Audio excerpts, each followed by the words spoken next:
মরিচ বড়ই তারপরে হচ্ছে সরষের তেল এটি দিয়ে আমরা এই যে কালারটা বানাইলাম একটা ভালো একটা স্মাইল আইতাছে এটাও খাইয়া হোক তার অবস্থা কি দেন মুখ ডালে। তো হ্যালো এভরিওয়ান, আসসালামু আলাইকুম। আশা করি আপনারা সবাই ভালো আছেন। আমি আপনার দয়ায় খুবই ভালো আছি। তো চাইতাছি আজকে স্কুল আমাদের বন্ধ, বড়ই পার্টি দেবো। তো আপনারা ভিডিওটা না টেনে ফুলভাবে দেখেছেন, আশা করি সবাই একটা ভালো একটা বিনোদন মজা পেয়ে যাবে।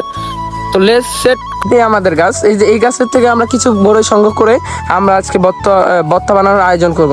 তো আপনারা অবশ্যই আমরা বড়ইটি একখানে করলাম, একখানে করে এখনই আমরা ভর্তার কাজ শুরু করে দেব।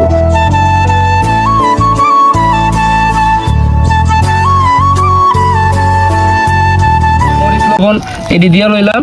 তো ধুইনা পাতা মরিচ বড়ই তারপরে হচ্ছে সরষের তেল এটি দিয়ে আমরা এই যে কালারটা বানাইলাম একটা ভালো একটা স্মাইল আইতাছে, এটা অনেক সুন্দর।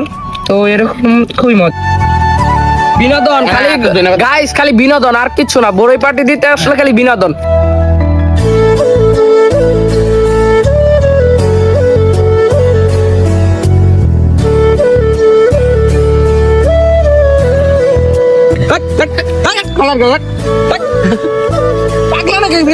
খাওয়ার শেষে যে লাস্টে কারা খায়, এই কারা খায় আসল মজা, বুঝছেন গাইস? এটা যে কিরকম উপভোগ করবেন, কিরকম মজা এটার উপরে পয়লা খাইয়া হোক তার অবস্থা কি দেন মুখটা লেবলি মেবলি পয়লা